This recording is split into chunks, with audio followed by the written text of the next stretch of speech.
सभी दर्शक को मेरा नमस्कार। मैं बलराम कुमार, संवाददाता सुपौल बिहार। मैं अभी सुपौल जिला के त्रिवेणीगंज अनुमंडलीय मुख्यालय अंतर्गत अनुमंडलीय जनसुराज कार्यालय में है और ये एक महिला है, मीनू वर्मा जी हैं और ये प्रदेश के सदस्यता भी हैं और बीरपुर के ये महिला अध्यक्ष भी हैं।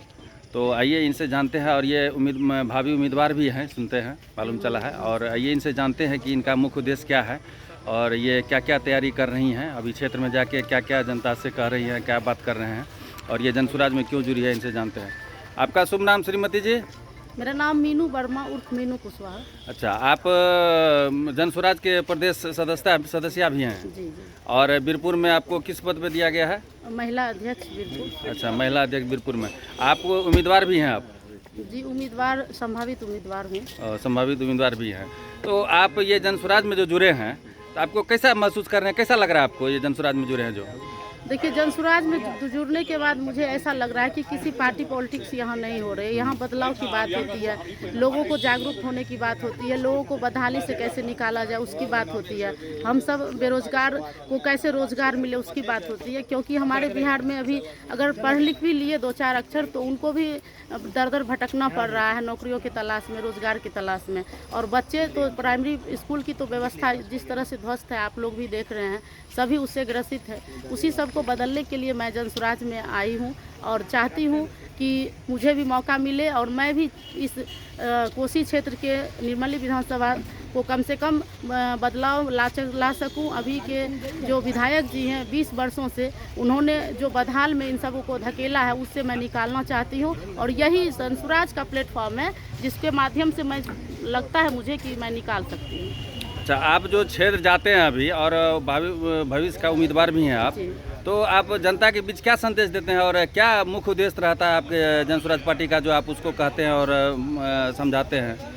देखिए, जनता तो हर तरह से ग्रस्त है, या वो बेरोजगारी हो, या महिलाओं का सम्मान हो, या बच्चों की शिक्षा हो, या बूढ़े बुजुर्ग को सम्मान वाला पेंशन 400 रुपये मिल रहा हो, या जितने भी किसान हैं वो भी त्रस्त है, उन्हें सही समय पे खाद नहीं मिलता है, सही मूल्य का दाम नहीं मिलता है अपने अनाजों का, और उन्हें मजदूर की सबसे ज़्यादा ज़रूरत होती है, जो मजदूर को बिहार से बाहर धकेला जा रहा है। तो इन सबों के मुद्दे को कैसे सुधारा जाएगा इसकी बात करती हूँ, इन्हें समझाती हूँ कि अब एक नई ऐसी व्यवस्था आ रही है, जनसुराज नाम है उसका, और वो चाहती है आप सबों को बदहाली से निकालना। आप उनका साथ दें, उनको समझें बुझें, उसके बाद ही उनको वोट करें। अच्छा, आप जो ये जनसुराज में जुड़े हैं तो आपको क्या इसमें अच्छा लगा?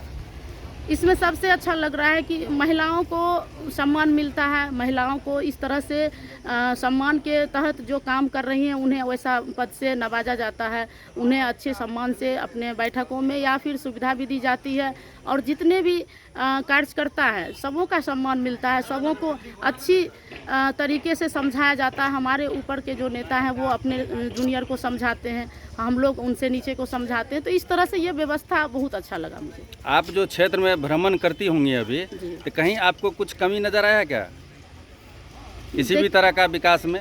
देखिए, विकास में तो गिनती करें तो गिनती नहीं कर पाएंगे, क्योंकि हमारी इस क्षेत्र में सबसे बड़ा तो ये बाढ़ पीड़ित क्षेत्र है, जिसमें कि जल जमाव की सबसे बहुत बड़ी समस्या है, और उसके बाद स्कूल की समस्या है, जो प्राइमरी स्कूल में जो असुविधाएं मिलती है, स्कूल है भी तो उसमें पढ़ाई के बदले जो है खिचड़ी की बटाई होती है, और जितनी भी महिलाएं हैं 2-4 अक्षर पढ़ भी ली हैं। नीतीश कुमार जी ने निकाला था बेटी पढ़ाओ बेटी बचाओ अभियान, उसके तहत कुछ हमारी बेटियां बहनें पढ़ी लिखी भी और पढ़ लिख करके भी उन्हें वही करना पड़ रहा है जो उनकी माएँ और दादियाँ करती थी, बर्तन मांजना, घास काटना, गोबर उठाना।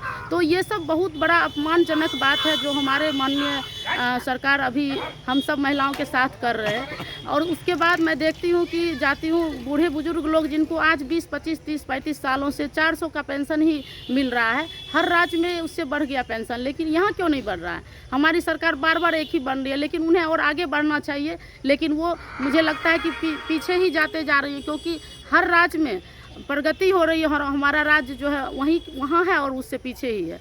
और हम जितने भी किसान भाई को देखते हैं, अभी जैसे मानसून का मौसम आ गया तो मूंग की खेती होती है हम लोगों के यहाँ, तो उस मूंग में जो है पानी के बारिश होने के कारण मूंग भी खराब हो जा रहा है।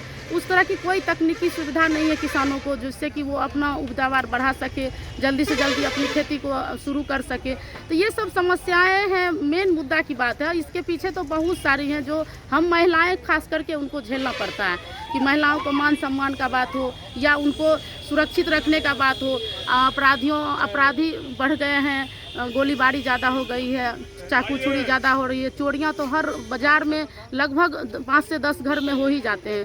कुछ दर्ज होता है तो आगे सामने आता है, कुछ दर्ज नहीं होता है तो हम लोग समझ भी नहीं पाते। तो ये सभी कमियां मुझे लगती हैं कि इस सब का सुधार बिल्कुल होना चाहिए और बहुत ही मजबूती के साथ होना चाहिए। प्रशासन का भी सुधार होना चाहिए। प्रशासन को इस तरह से हमारे नेताओं ने छूट दे रखी है कि वो सही मुद्दों पे काम नहीं करती है, समय पे आते नहीं हैं। तो इस तरह से हम सब प्रताड़ित हो रहे हैं इस सरकार से। मतलब आपका ये लग रहा है कि अभी जो सरकार चल रही है इसमें बहुत सारे नाकामी है, बहुत सारे जो है कमी है जी। तो इसको लेकर के आप जो है मुहिम छेड़े हुए हैं। जी, मुहिम छेड़े हैं और हम लोगों का मुहिम आगे बढ़ता ही जाएगा, कर्मा बढ़ेगा, क्योंकि हम सब की भीड़ बढ़ रही है, संगठन बड़ा हो रहा है, लोग ज़्यादा से ज़्यादा जुड़ रहे हैं और लोगों को बदलाव चाहिए। पहले झिझक थी, अब लोग झिझक से बाहर आ रहे हैं, लोग बिल्कुल जुड़ रहे हैं। वो हमारे प्रशांत जी का जब बड़ी सभा होती है उसमें भी दिख रहा है। हम लोग भी जब गाड़ी से उतरते हैं गांव-गांव में, वार्ड में, तो देखते हैं कि गाड़ियां का जो हम लोग का पीला कलर का लोगो है उसको देख करके ही लोग जमा हो जाते हैं। अरे जनसुराज आया है, चलो बात सुनते हैं क्या इसमें बदलाव होगा। तो इस तरह से लोग जुड़ रहे हैं और कार्य बढ़ते ही जाएगा। वो आपको 1 महीने के अंदर दिखेगा कि क्या कार्य बढ़ रहा है। और हम सब की सरकार जो करने चाहती है वो हर लोगों को चाहिए, हर जनता को चाहिए, हर घर में चाहिए। आप जनता को क्या संदेश देंगे अपने पार्टी की तरफ से? मेरे पार्टी की तरफ से मैं जनता को अपील करना चाहती हूँ कि आप इस बार आपके पास मौका है और इस मौका को आप अगर भूल जाते हैं, छोड़ देते हैं, छूट जाती है मौका, तो आप फिर से पिछले 5 साल के लिए इसी तरह से गुंडाराज, अफसरशाही और इस त्रस्त सरकार के अंदर रहना पड़ेगा। इसलिए आप सब जागृत हो जाएं और एक आपकी बेटी, आपकी बहू, आपकी बहन का संदेश है कि हम सब अपनी बेटियों के लिए, खास करके बूढ़े बुजुर्ग के लिए, अपने भाई के लिए और अपने जितने भी बेटा बिहार से बाहर हैं उनके लिए जागृत होएं और इसी बार हम सबको एक सोच बना करके जनसुराज को लाएं। धन्यवाद। धन्यवाद।